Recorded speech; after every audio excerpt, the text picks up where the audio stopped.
Hello, class. Today we're going to talk about Essay 3, which is going to be a research paper, much like the last one that you did. But this one's going to be an argument. This one is not going to look for real-world examples, but more so support from experts. So we're going to be doing a different type of research, and we're going to talk about that in a later video. For this video, what I want to do is I want to go through the instructions of the assignment so that the requirements are clear. Let's start with the essay assignment. This says, with multiple viewpoints and lack of agreement on nearly everything, argument has been a staple of writing for thousands of years. So if we look back, we could go back to Aristotle, we could go back to Socrates. They argued points, and that's what we're going to be doing. Now, we know that we have limited knowledge when it comes to certain topics, and we're not going to rely on any of our personal knowledge for this essay. It's all going to be based on research. And the point of research is when our knowledge comes to an end, we need to reach out to experts or we need to reach out to studies in order to better support the argument that we're making. So let's look at some key components within this assignment. The first one is the goal of the assignment is to make an argument that is supported with research. So we'll need a thesis that states our argument, and then the body is going to provide all of the support for the argument that we're making or our major claim. The topic selection, this will be important because if you choose a bad topic, it's really going to cause problems throughout this essay. So I'm going to require a topic proposal, which you'll see is the homework for this week. The topic must have at least 2 sides, and both sides should be available on the database. You don't want to pick something that is one-sided that you can support. You want to pick something that you could support either side. In the past, I've given this assignment for paper 3, and then for paper 4, I would say just argue the opposite side. And for some students, that caused a lot of problems because their arguments were just one-sided. An example would be a student argued that a 4-year nursing degree was better than a 2-year nursing degree. When the student tried to find research that a 2-year was better, that student really couldn't find that research. Just to let you know, the student didn't really find a lot of research that a 4-year degree was better either. Okay, so that was a bad topic choice and it caused some low grades in that class. You want to make sure that there is enough material on the database to support your argument. I had one student that wanted to write about how the Russians were responsible for the assassination of JFK. And he had found an article that he really liked, but that was the only one that we could find on the database. There just wasn't enough information.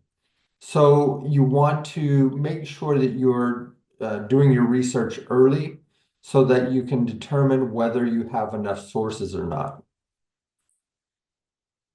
The next thing is personal experience will not be allowed for this assignment. Because of this, you might want to choose a topic that you are not as familiar with.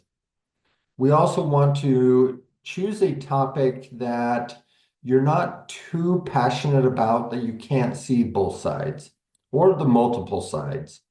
So make sure that you're not including personal experience. This should all be in third person. There shouldn't be any I or we involved. Next, we're going to use 4 sources from the EBSCO database obtained through Chapman Library. So if you are having difficulty navigating Chapman Library, go back and watch the video on EBSCO and how to do searches.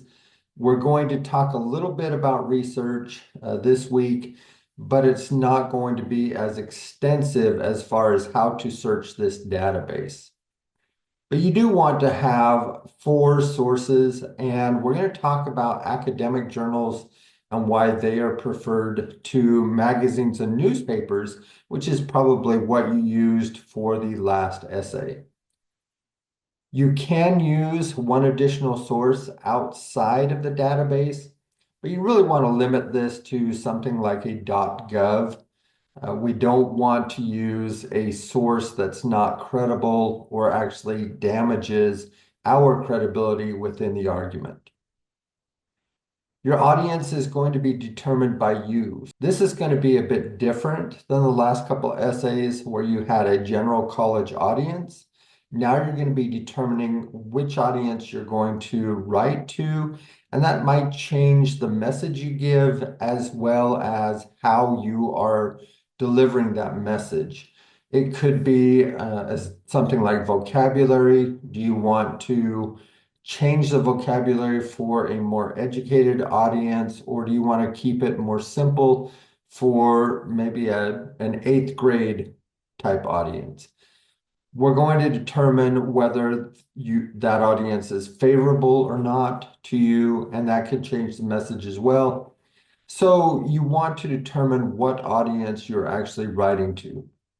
The format is going to be 1,200 to 1,400 words. So I'm giving you enough space that you can include a lot of research here and a lot of support for your argument. This should be an MLA or APA format. I want you to make sure that you're following this format exactly. So if you're having difficulty, rewatch the videos on MLA and APA. Should have a title at the top of the page.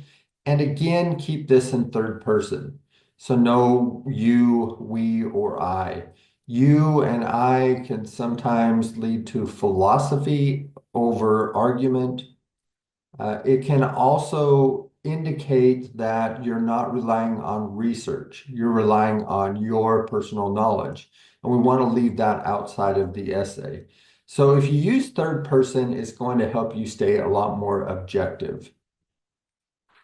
The due date, the rough draft will be due on April 14th, which you'll upload to the rough draft forum as you've been doing. And then the final draft, April 20th, uploaded to Turnitin by 11:55 p.m.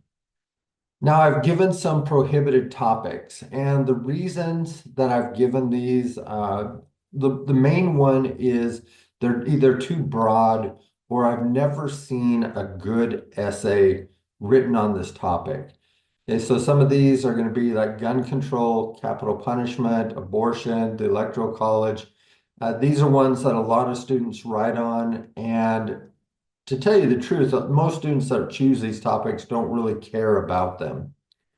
Uniforms in schools and music programs in schools. I've never seen a good essay written about this.